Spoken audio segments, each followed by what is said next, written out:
The sound of skin meeting skin echoed through the pristine suburban kitchen like a gunshot. Elena Martinez felt her head snap to the side, her cheek burning, her lips splitting open. She tasted copper, blood, but she didn't cry. She couldn't anymore. There were no tears left after 5 years of this hell disguised as marriage. "You're nothing but a burden," Marcus Anderson spat, his face twisted with disgust. "Jasmine is twice the woman you'll ever be." Elena stood perfectly still, her dark hair falling across her face, hiding the bruise that was already forming. Behind Marcus, sitting on Elena's own couch, wearing Elena's robe, was Jasmine Cole, 24 years old, blonde, Instagram perfect, and currently filming the entire scene on her phone with a smile that could only be described as gleeful. This was Elena's life now. This was what her marriage had become. A nightmare she couldn't wake up from, starring a husband who had promised to love and protect her, and a mistress who treated Elena's pain like entertainment for social media. But what Marcus didn't know, what neither of them knew, was that this would be the last time he ever touched his wife. Because Elena Martinez was about to disappear. And when she returned, she would be someone Marcus Anderson could never reach again. Let me take you back to the beginning, to show you how a woman with nothing but a suitcase and $847 became powerful enough to make her abuser weep. Elena had always been smart. Brilliant, actually. She'd graduated top of her accounting class at Northwestern University on a full scholarship. She'd had job offers from 3 of the top firms in Chicago. She'd had dreams, ambitions, a fire in her belly that made people say she was going places. Then she met Marcus Anderson at a friend's barbecue when she was 23. He was charming then, attentive, the kind of man who opened doors and remembered little details about conversations. He made her feel seen, special, chosen. He told her she was beautiful, that her ambition was sexy, that he wanted a partner, not a subordinate. They got married after 2 years of dating. Elena wore her mother's vintage wedding dress. Her mother, who had passed away just 6 months before, leaving Elena feeling alone in the world. Marcus had been her rock during that grief. Or so she thought. Looking back now, Elena realized he'd been studying her vulnerabilities, learning exactly where she was weakest, preparing to exploit every soft spot in her armor. The first year of marriage was fine. Normal. They both worked, came home tired, watched television, made plans for the future. But in year 2, things started to change. Slowly at first. So slowly that Elena didn't notice she was being boiled alive like the proverbial frog in the pot. It started with comments. "That dress makes you look heavier than usual. Are you really eating carbs again? My mother was right. You're not much of a cook, are you?" Each comment was delivered with a smile, dressed up as concern or just honesty. But they landed like tiny cuts, death by 1,000 paper slices to Elena's self-esteem. Then came the isolation. "Your friend Sarah is such a bad influence. Always trying to get you to go out drinking. Do you really need to see your cousin this weekend? I was hoping we could spend time together. That women's book club seems like a waste of time. Shouldn't you be focusing on our home?" One by one, Elena's support system was stripped away until her entire world consisted of Marcus, her job, and the house she kept immaculate, hoping that would make him happy. By year 3, Marcus convinced her to quit her high-paying job at the accounting firm. "We don't need 2 stressful careers," he said. "Take something easier, less demanding. Focus on making our house a home." Elena, exhausted from trying to be perfect at work and perfect at home, agreed. She took a part-time bookkeeping position at a small local business. The pay was a fraction of what she'd been making. Her professional network dissolved. Her confidence eroded further. Year 4 brought financial control. Marcus insisted they combine all their accounts, which seemed reasonable for a married couple. Except Marcus monitored every dollar Elena spent. $40 at Target? What did you buy that cost $40? You spent money on coffee with a coworker? We have coffee at home. Elena had to provide receipts, justify every purchase, ask permission for anything beyond basic groceries. She felt like a child asking for allowance, not a grown woman who had once managed million-dollar accounts. And then, 6 months ago, came the first time he put his hands on her in anger. Elena had bought herself a new shirt without asking, using money from birthday checks she'd hidden away. When Marcus found the shirt, he lost it, grabbed her by the shoulders, shoved her backwards into the wall so hard her head bounced off the drywall. "You went behind my back? You lied to me?" The look in his eyes was pure rage, a stranger wearing her husband's face. Elena made excuses. He was stressed at work. She had been sneaky about the purchase. She'd triggered him. All the classic abuse victim rationalizations that she'd once read about in psychology textbooks, never imagining she'd become a case study herself. After that first physical incident, it was like a dam had broken. Marcus didn't hit her constantly, but the threat was always there, hovering in the air like electricity before a lightning strike. He'd grab her arm hard enough to bruise when he was angry, push her. One time he threw a plate that shattered against the wall inches from her head. Each time he'd apologize after, cry, promise it would never happen again. Blame work stress, blame her behavior, blame anything but himself. And then Jasmine entered the picture. Jasmine Cole was Marcus's new secretary at work, hired 8 months ago. She was everything Elena wasn't. Young where Elena was approaching 30. Carefree where Elena was anxious. Confident where Elena had been beaten down into fearful submission.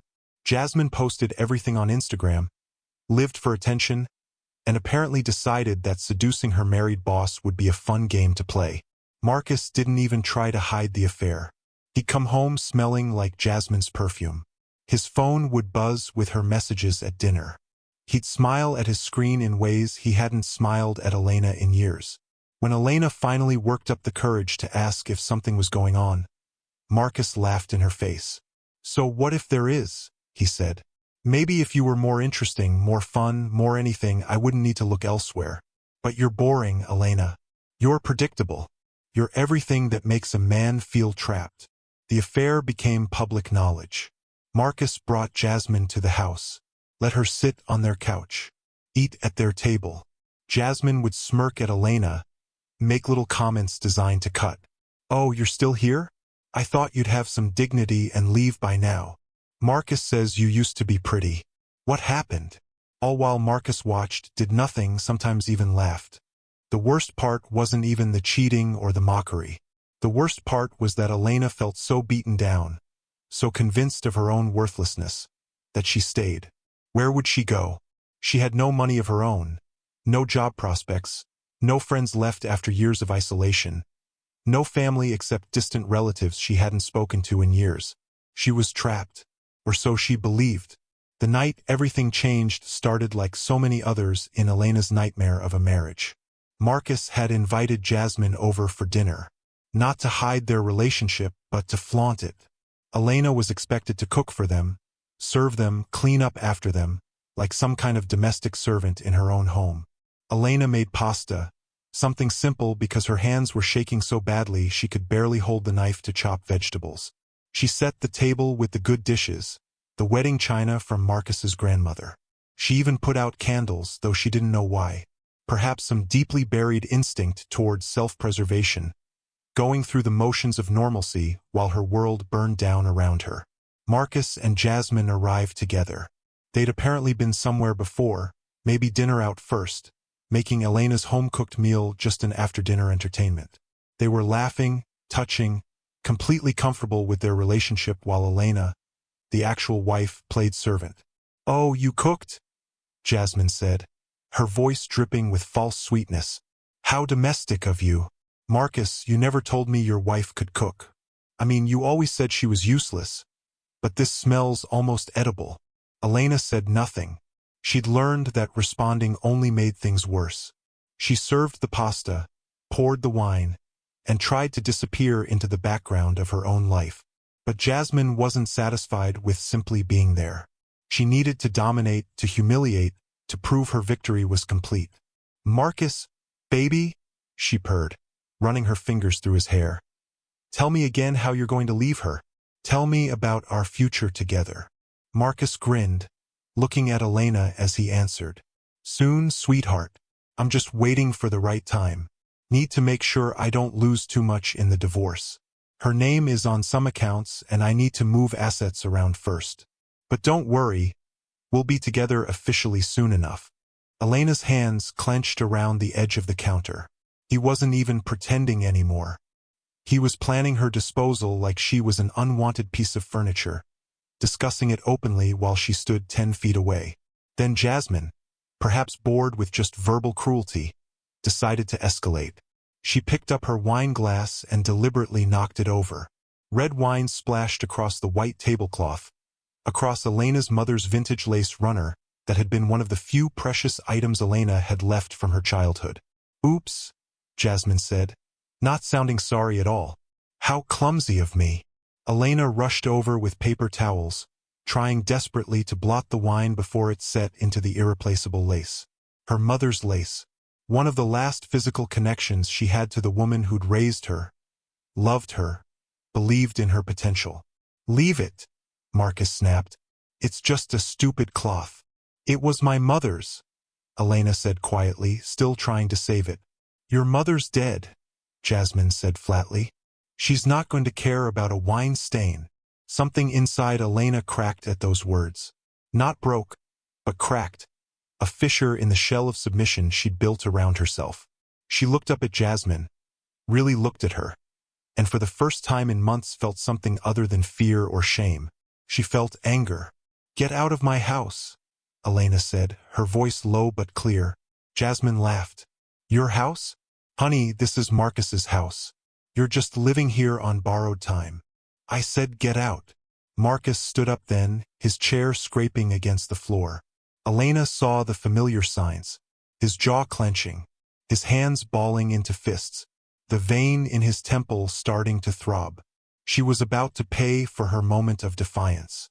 "Who do you think you're talking to?" Marcus said, his voice dangerously quiet. "I'm talking to the woman who's destroying my marriage," Elena replied, and she was surprised by how steady her voice sounded. "And I'm talking to my husband, who apparently has so little respect for me that he brings his mistress into our home." That's when Marcus hit her. Not a push this time, not a grab or a shove. A full, open-handed slap across her face that sent her stumbling backward. Her hip hit the corner of the kitchen island. Pain exploded through her side. She tasted blood where her lips split open. And Jasmine filmed it all. Held up her phone, recording every second. Laughing like this was the funniest thing she'd ever seen. "You're nothing but a burden," Marcus said, standing over Elena while she slumped against the island, holding her face. "Jasmine is twice the woman you'll ever be. She's exciting. She's fun. She makes me feel alive." "What do you make me feel?" "Trapped. Bored. Disgusted." Elena looked up at him through the curtain of her hair. Looked at this man she'd married, who she'd promised to love and honor, who'd promised the same to her. And she realized something fundamental. This wasn't love. This had never been love. Love didn't hurt like this. Love didn't destroy. Love didn't humiliate and mock and strike. "I want you gone," Marcus continued. "I want a divorce. I want to marry Jasmine and start my real life. You can keep your dead mother's junk and get out of my house." "Our house," Elena said quietly. "My name is on the mortgage too." "For now," Marcus said darkly. "But that's going to change. Everything's going to change. And you're going to end up exactly where you belong. Alone. Worthless. Nothing." Jasmine was still filming, still laughing. "This is going to get so many views," she said gleefully. "The pathetic ex-wife getting what she deserves. God, Marcus, I can't believe you wasted 5 years on this loser." Elena stood up slowly. Her face was throbbing. Her hip was screaming. But her mind was suddenly crystallinely clear. She looked at Marcus, then at Jasmine, then back at Marcus. "You're right," she said simply. "I am leaving." She walked out of the kitchen, climbed the stairs to their bedroom, or rather what used to be their bedroom before Marcus started sleeping with Jasmine in Elena's own bed. She pulled a suitcase from the closet. She packed methodically, practical clothes, her important documents, birth certificate, social security card, passport, her mother's jewelry, the few pieces that had survived Marcus's suggestions that she sell them when money was tight, her laptop, one photo album, She left behind everything else. The clothes Marcus had criticized. The shoes he said were frumpy. The books he said were boring. The life she'd tried so hard to maintain. All of it. She left her wedding ring on the bathroom counter. Next to it she placed a note. She kept it simple. You wanted me gone. Congratulations. You'll never see me again. It was 3 in the morning when Elena called an Uber from the driveway. Marcus and Jasmine were passed out in the master bedroom, probably too drunk to notice her leaving. The Uber driver was a kind-faced older woman who took one look at Elena's bruised face and didn't ask questions. "Where to, honey?" she asked gently. Elena gave her the address of the only 24-hour place she could think of. A diner across town. A place she used to go with coworkers back when she had a real job. Back when she was someone other than Marcus Anderson's punching bag. The drive took 20 minutes. Elena sat in the back seat, watching her old life disappear through the rear window. She felt numb, terrified, but underneath the fear something else stirred. Something that felt almost like hope. She paid the Uber driver with cash from her secret stash. Money she'd been hiding in small amounts for months, tucked into old purses and coat pockets, preparing for this moment even though she hadn't consciously admitted to herself that she was planning to leave. $847. That's what 5 years of marriage had left her with. That, a suitcase and bruises that would fade but scars that would take much longer to heal. Elena sat in the diner booth and ordered coffee. The waitress, another woman who'd clearly seen some things in her life, brought it without comment along with a first aid kit. "Bathrooms in the back if you need to clean up," the waitress said quietly. "And if you need me to call someone, police, a shelter, anything, you just say the word." Elena thanked her, took the first aid kit to the bathroom, and looked at herself in the mirror. Really looked. Her face was a mess. Bruised cheek, split lip, the beginning of a black eye. But it was her eyes that shocked her most. They were dead. Empty. The eyes of someone who'd been beaten down not just physically but spiritually, emotionally, mentally. She cleaned the blood off her face, put butterfly bandages on her lip, covered the bruises with the cheap concealer she had in her purse, though it didn't help much. And then she sat back down in that diner booth and watched the sun come up over a city that suddenly felt full of possibility instead of prison walls. Elena didn't know what happened next. She had no plan beyond getting out, beyond surviving the next hour, the next day. But she was out. She was free. And that had to be enough to start with. The women's shelter smelled like industrial cleaner and hope. Elena checked in with the intake coordinator, a tired but kind woman named Patricia who'd seen hundreds of women just like Elena walk through those doors. "You're safe here," Patricia told her. "No one can find you. No one can hurt you. And we're going to help you figure out what comes next." What came next was harder than Elena had imagined. She couldn't go back to her old job. Marcus knew where it was. She couldn't access their joint bank accounts. He'd probably already frozen them. She couldn't reach out to old friends. She'd lost touch with them all. She took 2 waitressing jobs at diners across town from where Marcus lived and worked. The work was exhausting, the pay was terrible, but it was hers. Money she earned, that no one could take from her or demand receipts for. She worked doubles, triples, whatever shifts she could get. She slept at the shelter, ate whatever she could afford, and slowly, painfully, started to remember who she used to be before Marcus Anderson convinced her she was worthless. On her breaks, Elena worked on her laptop at whatever restaurant would let her sit. She updated her resume, trying to explain the gap in her professional experience without saying, "My husband isolated and abused me." She researched jobs, apartments, anything that might help her build a real life instead of just surviving day to day. It was during one of these breaks, 1 week after leaving Marcus, that fate intervened in the form of spilled coffee and a man in an expensive suit. Elena was working at an upscale diner in the business district, a breakfast and lunch place that catered to executives and paid slightly better than her other job. She was exhausted, running on 4 hours of sleep. Her bruises faded to yellowish green but still visible under her heavy concealer. A man sat at the counter. Expensive suit, probably custom-tailored. Silk tie. Watch that cost more than Elena used to make in 6 months. He ordered coffee, pulled out a tablet, and became completely absorbed in whatever he was working on. Elena moved to refill his coffee. At that exact moment, a drunk businessman who'd been getting progressively louder at a back table stumbled past, bumping into Elena hard. The coffee pot flew from her hands. Hot coffee splashed across the expensive suit, the silk tie, the marble countertop. Elena froze in horror. This was it. She was going to get fired. Probably yelled at first, humiliated, then fired. Because that's what happened when you made mistakes, when you disappointed people, when you were the worthless burden Marcus had convinced her she was. But the man in the expensive suit did something Elena didn't expect. He immediately looked at her, not at his ruined clothing, and asked, "Are you hurt? Did the hot coffee burn you?" Elena stared at him, unable to process the question. He was concerned about her, not angry about his suit. "I'm so sorry," she stammered, grabbing napkins, trying uselessly to blot the coffee from his jacket. "I'm so sorry. I'll pay for the cleaning. I'll pay for a new suit if I have to. I'm so sorry." The man gently caught her hands, stopping her frantic blotting. "It's just a suit," he said calmly. "Suits can be replaced. Are you okay?" Elena looked up at him then, really looked at him.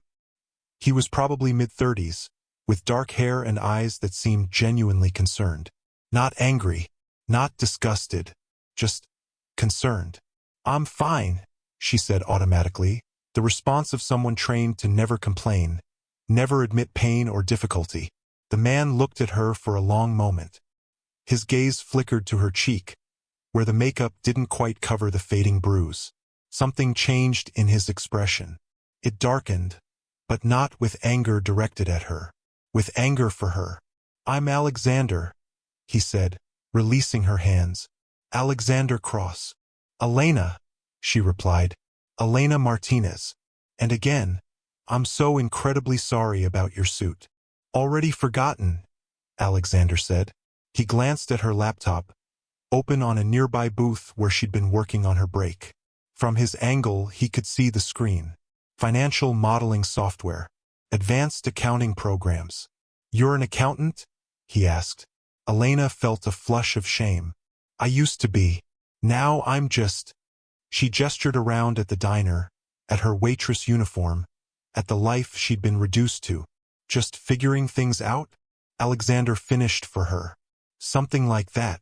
Alexander pulled a business card from his wallet, somehow still dry despite the coffee catastrophe.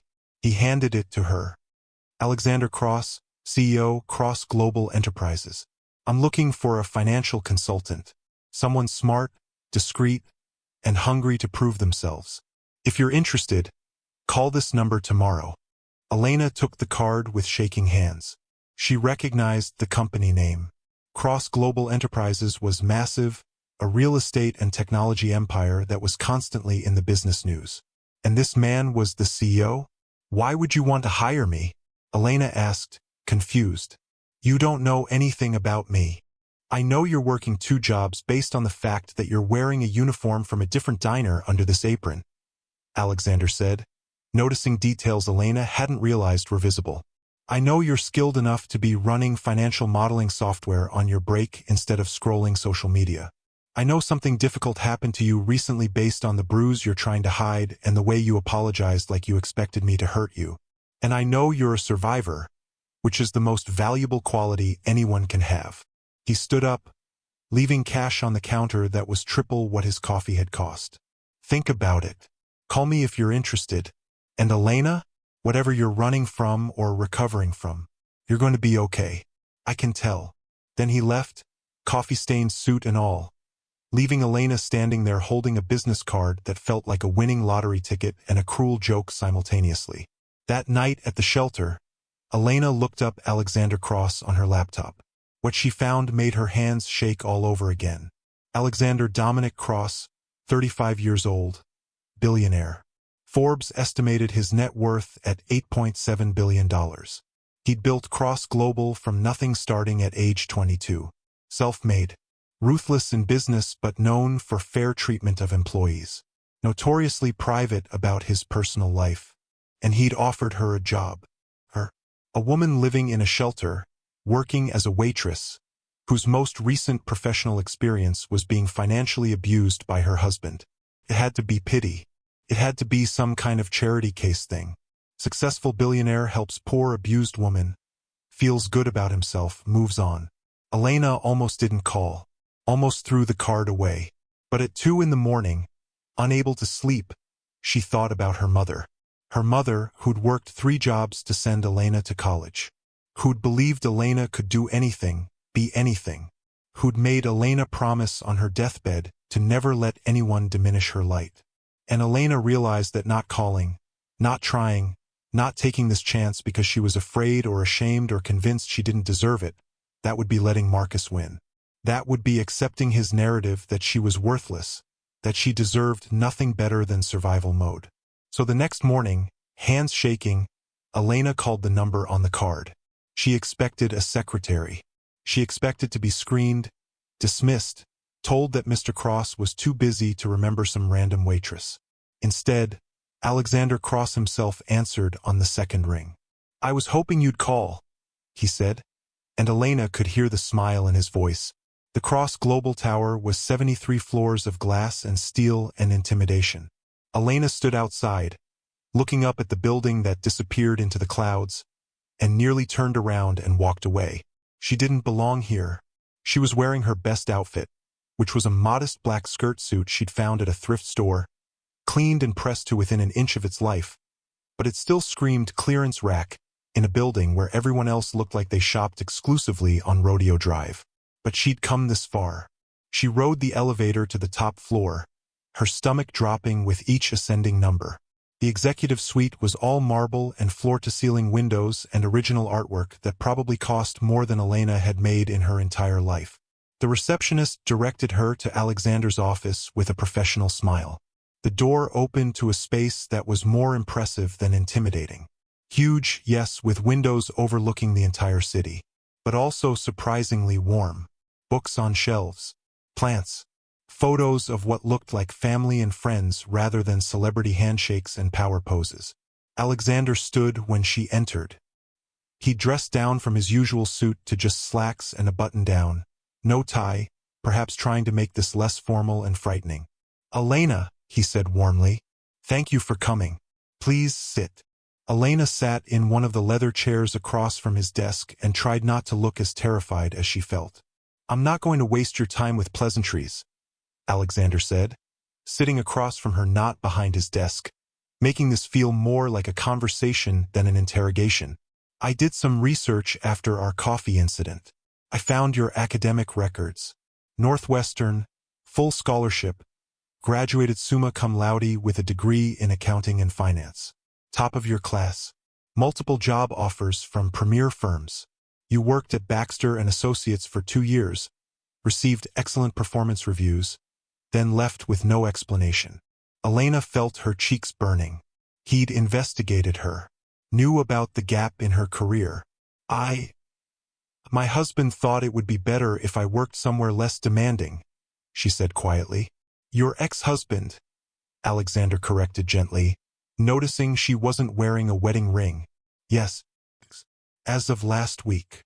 Alexander nodded. He didn't push for details. Instead, he said, "I'm going to give you a test. Not because I doubt your credentials, but because I need to see how you think, how you solve problems, how you handle pressure. Is that okay?" Elena nodded, relieved to be judged on her skills rather than her story. For the next hour, Alexander presented her with complex financial scenarios, risk analysis questions, portfolio management problems, tax efficiency puzzles, questions that would have made seasoned CFOs sweat. And Elena came alive. Her mind, dormant for so long under Marcus's oppression, roared back to full capacity. She worked through problems with a speed and accuracy that made Alexander's eyebrows rise. She spotted issues he'd deliberately hidden in the scenarios. She proposed solutions that were creative, legal, and brilliant. When she finished the last problem, Elena looked up to find Alexander watching her with something like amazement. "Where did you learn to think like this?" he asked.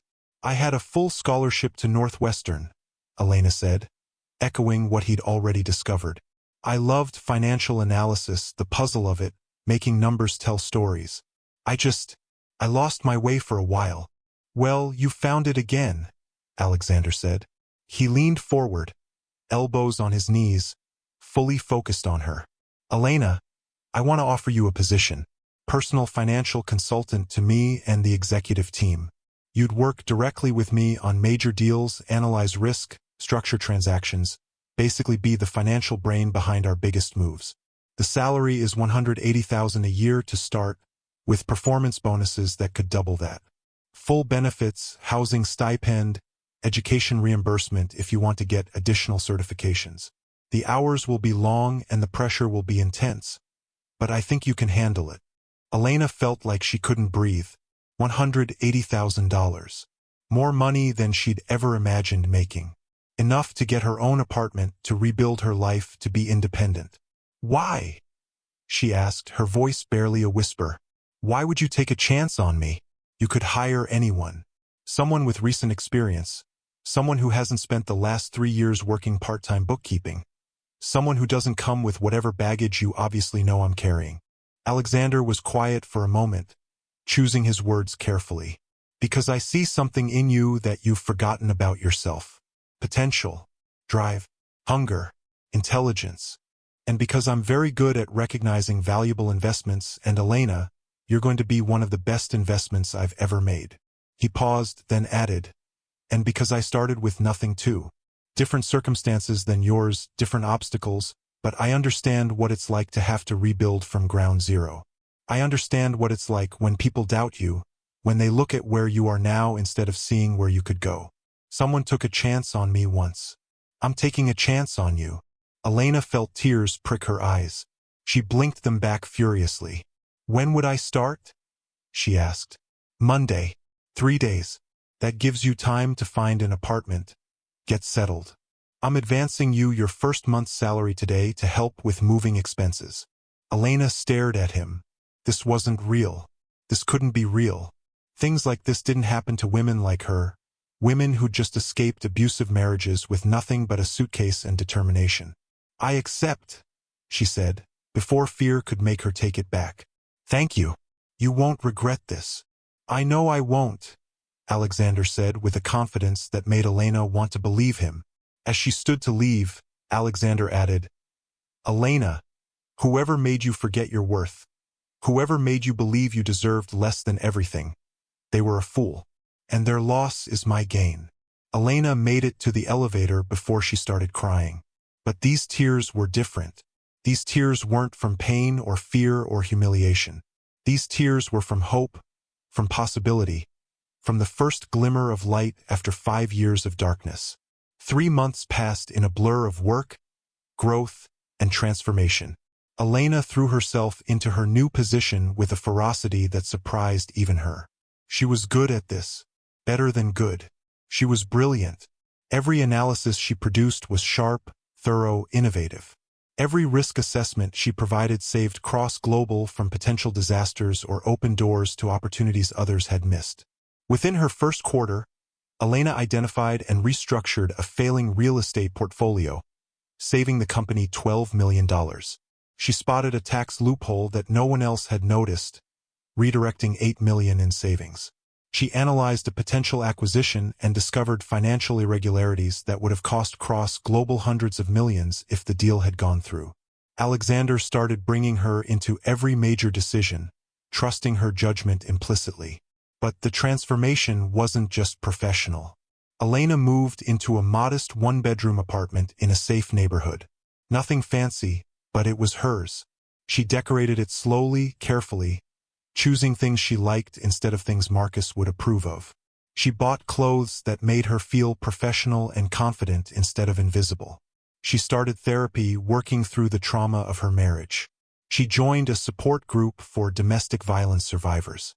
She began taking care of her body again, working out, eating healthy, sleeping regular hours. The bruises faded. Her face filled out from regular, nutritious meals. The light returned to her eyes. She started to remember who Elena Martinez was before she became Marcus Anderson's victim. Strong, intelligent, capable, worthy. And through it all, her relationship with Alexander deepened. They worked late nights together, strategizing over Chinese takeout and whiteboards covered in financial projections. He learned her story gradually, never pushing, always listening. She learned his story too. Abusive father, poverty, building his empire from a single rental property and a determination to never be helpless again. They understood each other in ways that most people couldn't. The attraction was there from the beginning, undeniable, but both of them resisted it. Elena was terrified of relationships after Marcus, and Alexander, for his part, had his own walls, his own wounds that made him cautious about letting anyone too close. 6 months after Elena started at Cross Global, Alexander invited her to the company's annual charity gala. "As my +1, he said carefully. "Professionally," he added quickly. "The press will be there, clients, investors. It would be good for them to see my trusted financial advisor." Elena knew it was more than that, knew the careful way he asked, the way his eyes searched hers for a response, meant this was a test. Could they be more than colleagues? Could she trust again? Could he? She said yes. The night of the gala, Elena stood in front of her mirror, barely recognizing herself. The stylist Alexander had sent, insisted on paying for despite Elena's protests, had transformed her. Designer gown in deep emerald green that made her dark eyes luminous. Hair swept up elegantly. Makeup that enhanced rather than hid. She looked powerful. She looked like someone who belonged in this world. When Alexander picked her up, his reaction was everything Elena's battered self-esteem needed. He was speechless, just stood in her doorway staring. "You look," he started, then stopped, searching for words. "Like I'm playing dress-up?" Elena asked, old insecurities surfacing. "Like you've finally stepped into who you were always meant to be," Alexander said, his voice rough with emotion. The gala was overwhelming. Billionaires, celebrities, politicians, all mingling in a luxury hotel ballroom that looked like something from a fairy tale. But Alexander stayed by her side, introducing her not as his employee, but as my brilliant financial consultant, the woman who's revolutionizing our entire approach to risk management. People engaged her in conversation, respected her opinions, asked for her insights. Elena realized with shock that she'd earned this. This wasn't charity. She'd proven her worth. She belonged here. Later in the evening, Elena needed air. She slipped out onto a private balcony overlooking the city. The lights spread out below like scattered stars. Alexander followed her. "Are you okay?" he asked gently. "I'm just..." Elena laughed, a sound of wonder rather than humor. 6 months ago, I was sleeping in a shelter, serving coffee, convinced I was worthless. How is this my life now? "This is your life because you chose to survive," Alexander said, moving to stand beside her at the railing. "Because you refused to stay broken. Because you're brilliant and resilient. And every good thing you thought Marcus had beaten out of you." Elena turned to face him. "You knew about Marcus this whole time, didn't you? The abuse, all of it." "I suspected from the beginning," Alexander admitted. "The bruise, the way you apologized like you expected violence, the gap in your career. I didn't know details, but I recognized the signs." "Because of your father," Elena said quietly. Alexander nodded. "Because I'd seen those same signs in my mother. I'd felt that same fear myself as a kid. I recognized the pain in your eyes because I'd carried the same pain." He turned to face her fully. "Elena, I need to tell you something. Something I've been trying not to say because I didn't want to complicate your healing or abuse the power dynamic of being your employer." Elena's heart pounded. "What?" "These past 6 months, watching you rebuild yourself, working beside you, seeing your strength and brilliance and humanity. Elena, I've fallen in love with you." Elena felt like the world had stopped spinning. "Alexander, I'm broken. I'm damaged goods. You deserve someone whole, someone without baggage, someone who doesn't wake up from nightmares about her ex-husband." Alexander took her hands gently, the way he did everything with her, always careful, always respectful. "You're not broken. You're healing. And I don't want someone else. I want you, all of you, The scars, the strength, the brilliance, the fear, all of it. I want to be the person you trust when you're scared. I want to celebrate your victories and support you through your struggles. I want to show you what love actually looks like when it's real. Elena looked into his eyes and saw genuine love. Not the pretend love Marcus had used to trap her. Not infatuation or possession. Real love, the kind that built up instead of tearing down. I'm terrified, she whispered. I know, Alexander said. But I'm patient, and I'm not going anywhere. We can take this as slow as you need. Elena thought about the woman she used to be. The girl who'd married Marcus, eager to please, willing to shrink herself to fit his ideal. That woman would have said yes immediately, desperate for approval. But the woman Elena had become, the woman she'd fought so hard to rebuild, that woman made decisions from strength, not desperation. That woman knew her worth. That woman understood the difference between healthy love and toxic control. She kissed him, tentative at first, testing, making sure her body didn't panic the way it sometimes did when men got too close too fast. But Alexander's touch was gentle, patient, asking rather than demanding. And Elena felt safe. For the first time since she could remember, she felt safe in someone else's arms. They dated quietly for 3 months. Alexander was endlessly patient with her triggers, her moments of doubt, her times when the trauma felt too heavy. He never pushed, never demanded, never made her feel like she owed him anything. Their relationship was built on mutual respect, genuine partnership, equality. 9 months after Elena had walked into his office for that first interview, Alexander proposed. Not at a public event, not with cameras and fanfare. Just them, in his penthouse, cooking dinner together. He got down on one knee in the kitchen, holding a simple, elegant ring. Elena, I know you're scared, he said. I know trust is hard. But I want to spend my life proving to you that love doesn't have to hurt. That partnership doesn't mean losing yourself. Will you marry me? Not because you need me, but because you want me. As your equal, your partner, your best friend. Elena looked at him. This man who'd given her a chance when no one else would. Who'd seen her potential when she'd forgotten it existed. Who'd shown her that love could be gentle, respectful, empowering.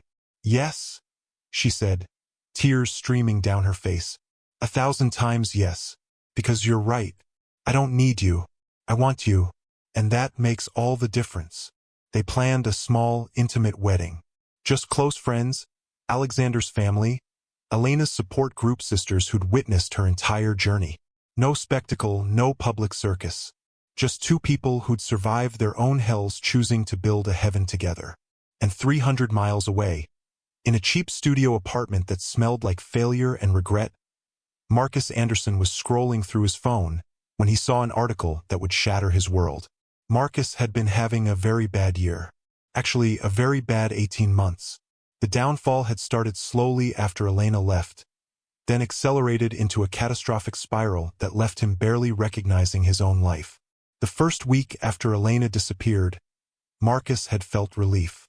Freedom. He'd laughed about it with Jasmine. She finally took the hint, he'd said. Now we can really be together. Jasmine had moved in immediately, taking over Elena's closet space, rearranging furniture, making the house hers. For about 2 weeks, it felt like victory. He traded up, right? Jasmine was young, exciting, everything Elena wasn't. Then reality set in. Jasmine didn't cook, didn't clean, barely worked because she'd quit her secretary job when she started dating Marcus, expecting him to support her lifestyle. The house became a disaster. Dirty dishes piled up. Laundry overflowed. Bills started coming that Marcus didn't know existed because Elena had always handled finances. Marcus tried to log into their bank accounts and discovered Elena had her own passwords. He couldn't access anything. Tried calling the bank and learned that Elena had legally removed herself from all joint accounts the day she left. She'd taken only what was hers, nothing more. But without her meticulous management, Marcus was drowning. Bills went to collections. His credit score plummeted. The mortgage was 2 months behind because Marcus hadn't realized Elena had been paying it from her own money when his salary wasn't quite enough. Tax documents were missing because Elena had always organized them. The IRS sent a notice about an audit. Marcus panicked, couldn't find the necessary paperwork, ended up owing thousands in penalties. At work, things weren't better. Jasmine had caused so much drama before quitting that HR had received multiple complaints about Marcus's unprofessional behavior. His performance suffered because he was stressed, distracted, overwhelmed by all the things Elena had silently handled that he'd never noticed or appreciated. His boss called him in. "Get your personal life together or find another job," he'd said. And Jasmine? Jasmine showed her true colors within months. She demanded expensive gifts, designer clothes, luxury vacations. When Marcus said he couldn't afford them, she'd pout, threaten to leave, compare him to other men she could be dating. She flirted openly with other guys when they went out. Marcus discovered she was still on dating apps, her profile listing her as seeing someone but keeping options open. The final blow came 6 months after Elena left. Marcus was at a restaurant with Jasmine when he overheard her on the phone with a friend in the bathroom. He'd followed her, concerned about the secretive call. "Yeah, I'm with Marcus for now," Jasmine was saying, her voice full of contempt. "He's okay, I guess, but I'm really waiting for someone better to come along." His wife was so pathetic it was easy to take him. "When someone richer shows up, I'm gone. I mean, he's already broke anyway. Lost his wife's income and can't manage money to save his life." Marcus felt like he'd been punched in the gut. Jasmine had never cared about him. He destroyed his marriage, his life, his finances, everything, for someone who'd been using him for entertainment. He confronted her that night. Jasmine didn't even bother denying it. "Oh, please," she'd said. "You really thought I loved you? You're twice my age, boring as hell, and broke. I was with you because it was fun to steal you from your pathetic wife. Mission accomplished. Now I'm done." She left that week, moving in with a wealthy lawyer she'd been seeing on the side. She took expensive items from Marcus's house as parting gifts, posted on social media about upgrading, with photos of her new man's BMW and luxury condo. Marcus was left alone in a house he could no longer afford, with destroyed credit, a failing career, and the crushing realization that he'd thrown away a diamond because he'd been distracted by cheap glitter that turned out to be plastic. He got fired from his job 3 months later. Combination of poor performance, the lingering HR complaints from the Jasmine situation, and a general sense that Marcus Anderson was a liability. He couldn't find comparable work. His reputation had spread through his industry. He ended up taking a job that paid 1/3 of his previous salary. The house went into foreclosure. Marcus had to move into a studio apartment in a bad neighborhood. Bare walls, cheap furniture, the smell of his neighbors cooking seeping through paper-thin walls. He'd gone from comfortable suburban life with a wife who'd managed everything to barely scraping by. And through it all, the guilt gnawed at him. Marcus started having nightmares about Elena. Her face when he'd hit her, the fear in her eyes, the way she'd flinched when he raised his voice, every cruel word he'd said, every time he'd raised his hand. The emotional abuse, the financial control, the systematic destruction of her self-worth. He'd convinced himself she deserved it, that she was boring, worthless, the problem. But alone in his pathetic apartment, drinking cheap beer, Marcus couldn't escape the truth. He'd been the problem. He'd destroyed a good woman because of his own insecurity, his need to feel powerful because he felt weak. He became obsessed with finding Elena, apologizing, somehow making it right. He called her old number, disconnected, visited her old workplace. She'd quit with no forwarding information. Tried the women's shelter. They wouldn't tell him anything. Her social media was deleted. Elena Martinez had vanished completely. Marcus hired a cheap private investigator with money he couldn't afford to spend. The PI found nothing. Elena had covered her tracks perfectly. It was like she'd ceased to exist. The obsession grew. Marcus convinced himself that if he could just find her, apologize, she'd forgive him. Maybe they could start over. Maybe she'd take him back. His fantasies became increasingly delusional, ignoring the reality that Elena had every reason to never want to see him again. He was scrolling through business news on his phone one evening, a habit from his old life when he'd had a real career, when he saw an article that made his heart stop. Billionaire CEO Alexander Cross engaged to financial consultant Elena Martinez. There was a photo. Elena at some charity gala wearing a stunning gown, standing beside a man in an expensive tuxedo. But it was Elena that Marcus couldn't stop staring at. She looked nothing like the woman he'd abused. She looked radiant, confident, powerful, happy. Her face glowed with genuine joy. She stood with the posture of someone who knew her worth.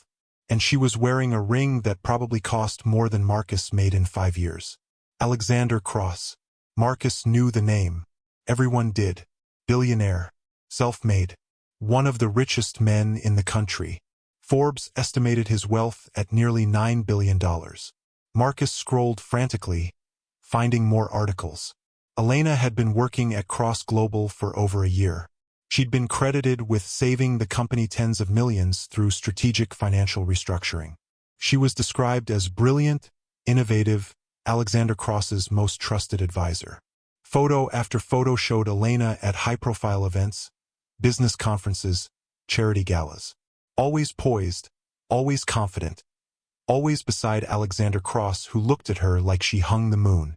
Marcus's world tilted on its axis. This was his Elena, the woman he'd called worthless, boring, nothing? She'd become this? And she was marrying a billionaire who clearly worshipped her? The emotions hit in waves. Shock gave way to disbelief. How had Elena, living in a shelter 18 months ago, ended up here? Disbelief turned to jealousy. That should be him beside her at galas. That should be his success story. Jealousy twisted into rage. She'd clearly been planning this. She'd probably been seeing Cross while they were still married. She was a liar, a cheat. But rage couldn't survive in the face of reality. Marcus looked at himself in the mirror. Overweight, unshaven, tired, broken. Then he looked at photos of Elena with Alexander. She was glowing, happy, clearly deeply loved and respected. The rage dissolved into desperate regret. He'd had her. He'd had this incredible woman who could have been all of this while they were together if he'd just supported her instead of tearing her down. He'd thrown away the best thing in his life because he'd been too insecure to appreciate it. Marcus made a decision born of desperation and delusion. He had to see her, had to talk to her. She still loved him, she had to. They'd been married for 5 years. That meant something. This billionaire was just a rebound. If Marcus could just apologize, explain that he'd changed, she'd forgive him. She'd come back. The fact that this thinking was completely divorced from reality, that he had no actual awareness of how deeply he'd damaged Elena or how completely she'd moved on, didn't penetrate Marcus's desperate fantasy. He clung to the delusion because accepting the truth, that he'd destroyed the best thing in his life and she'd become everything he'd claimed she could never be, was too painful to bear. Marcus took what little money he had left and bought a bus ticket to the city where Cross Global was headquartered. 8 hours on a Greyhound, rehearsing what he'd say. Elena, I'm sorry. I was wrong. I've changed. Please forgive me. Please come back. He arrived in a city that felt overwhelming in its wealth and sophistication. Skyscrapers, people in designer clothes, an energy of success and power that made Marcus feel even smaller than he already did. He found a cheap hostel and started his campaign to reach Elena. Day after day he tried. Went to Cross Global Tower, couldn't get past security. Waited outside the building for hours.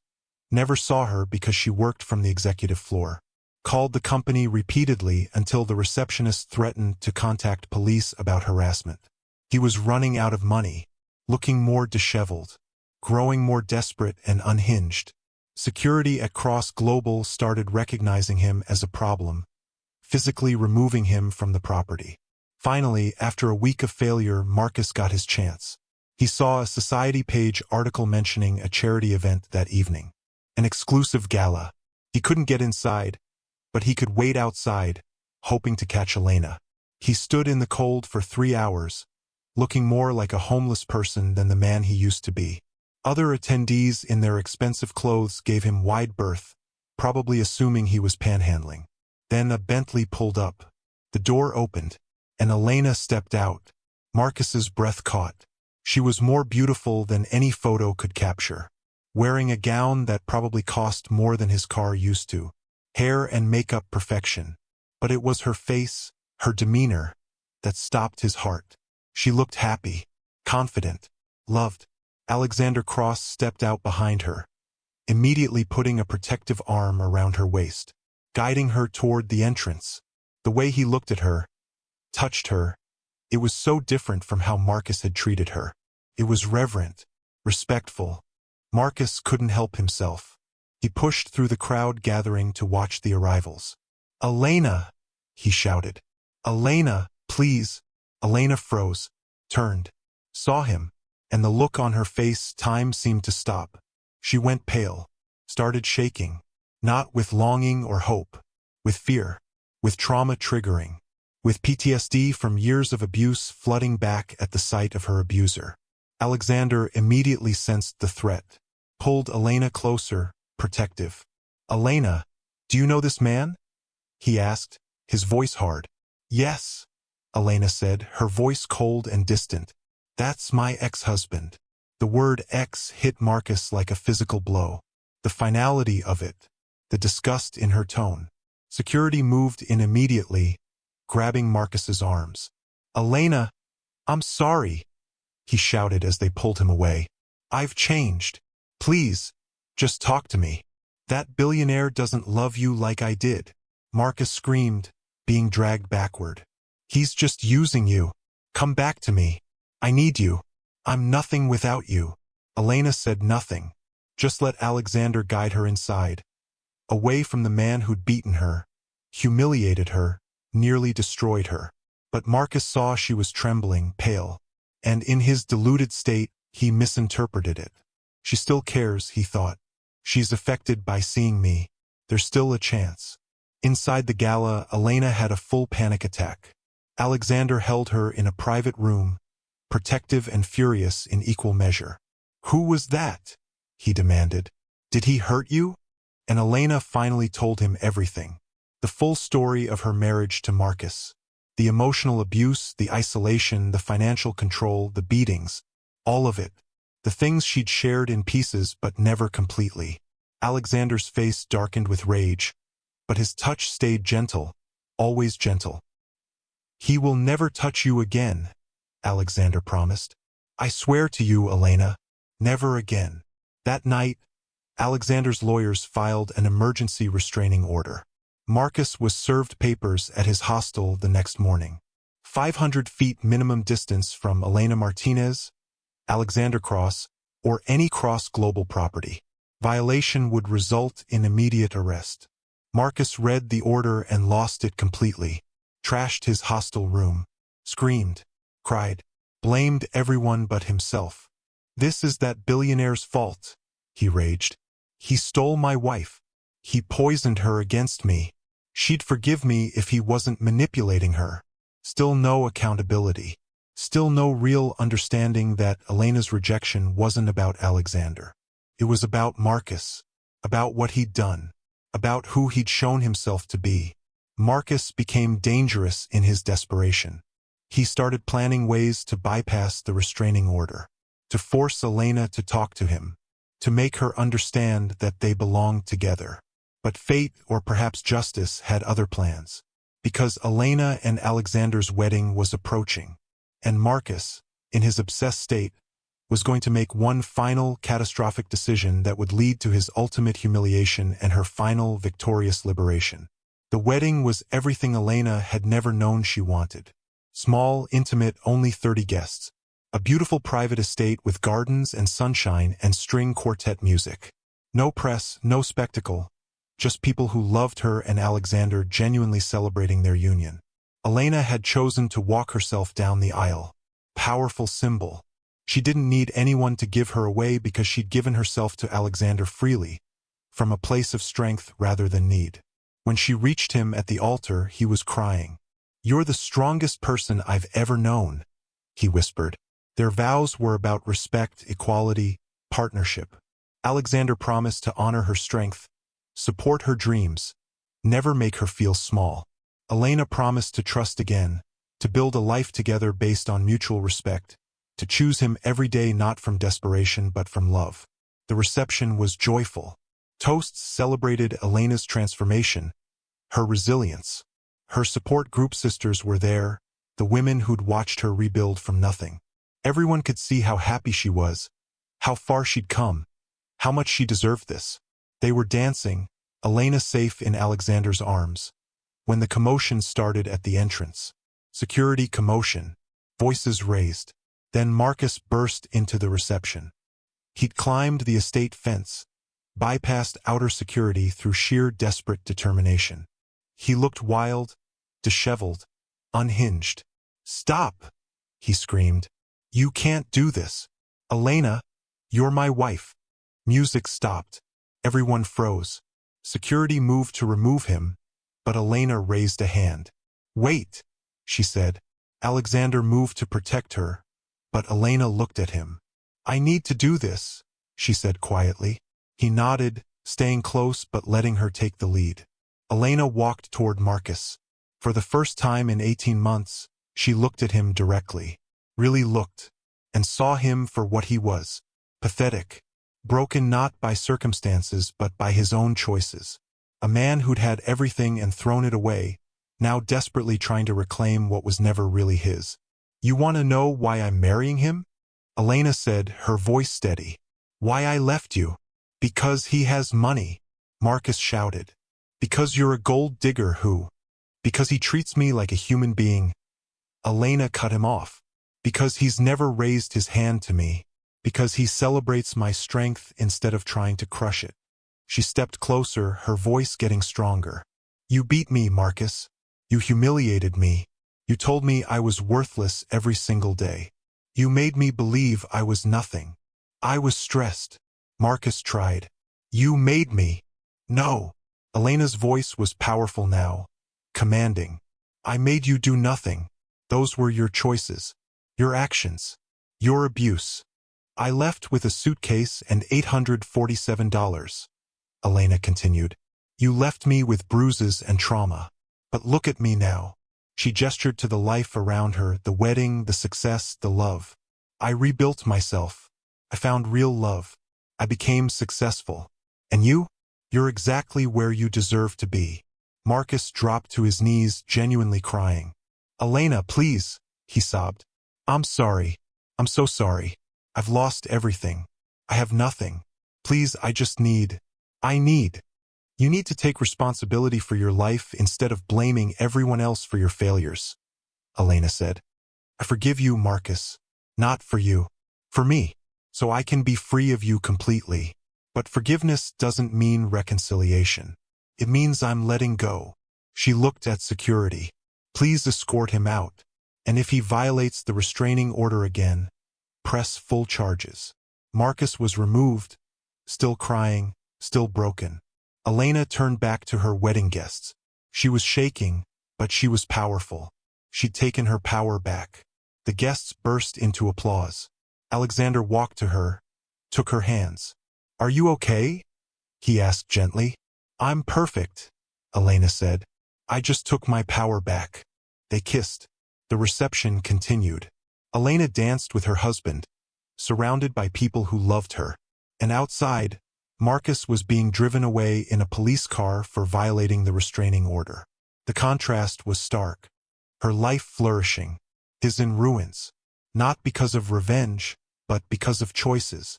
She'd chosen to survive, rebuild, become strong. He'd chosen abuse, entitlement, refusing to grow. And now they were living the consequences of those choices. 5 years later, Elena Martinez Cross stood in a diner. The same diner where she'd met Alexander that day she'd spilled coffee on his expensive suit. She was 33 now, CFO of Cross Global Enterprises. Not through nepotism, but through earning it with brilliant financial strategies that had made the company the most successful in its sector. She was a mother now. Twin girls, Sophia and Isabella. Alexander was a hands-on equal partner in parenting. Their marriage was everything Elena had learned a marriage could be. Partnership, respect, joy. And she'd started a foundation, the Second Chance Fund, providing resources for domestic violence survivors. Housing, job training, therapy, legal support. She spoke publicly about her story now on her terms, helping hundreds of women escape and rebuild. Elena was at the diner meeting with Maria, a young woman from her foundation who just left an abusive husband. Maria was 26, scared, convinced she couldn't rebuild. "I'm scared," Maria said. "I don't know if I can do this." Elena took her hand. "I had $847 and a suitcase. Look at me now. You're not starting from zero. You're starting from experience." A man accidentally spilled coffee on Maria's jacket. He immediately apologized, concerned. Elena watched, saw herself 5 years ago. Some things came full circle beautifully. "Here's what I learned," Elena said to Maria. "The person who broke you doesn't get to define you. You get to define you. It will be hard. You'll have setbacks. But every day you choose yourself, you're winning." "When does it stop hurting?" Maria asked. "It gets quieter," Elena said honestly. "And then one day you realize you're not surviving anymore. You're thriving." Her phone rang. Alexander calling. "Hey, my love." "Yes. I'm on my way home now." She looked at Maria. "You've got this. Call me anytime." Elena walked out of the diner, confident, powerful, free. Somewhere in that same city, Marcus lived in a small apartment, finally understanding what he'd lost through court-mandated therapy. Working a modest job, knowing he'd destroyed the best thing in his life and would never get it back. But Elena wasn't defined by what Marcus had done to her anymore. She was defined by what she'd chosen to become. A survivor, a warrior, a woman who'd taken the worst thing that ever happened to her and transformed it into strength, purpose, meaning. Marcus had thought he could break Elena. Instead, she'd shattered his world by rebuilding her own. This wasn't just a story about revenge. It was a story about resilience, about refusing to stay in the ashes, about rising not in spite of trauma, but by choosing to transform it. Elena didn't win by destroying Marcus. She won by becoming someone he could never touch again. Someone who knew her worth. Someone who demanded respect. Someone who built a life so beautiful, so powerful, so full of genuine love that her abuser's validation became meaningless. And in the end, that was the sweetest victory of all. Not his destruction, her transformation. Not his regret, her freedom. Not his tears, her joy. Elena Martinez Cross drove home to her family, her career, her purpose-filled life. And she didn't think about Marcus Anderson at all, because he no longer had the power to occupy even a moment of her thoughts. He was the past. She was the future. And the future was everything she'd fought so hard to claim.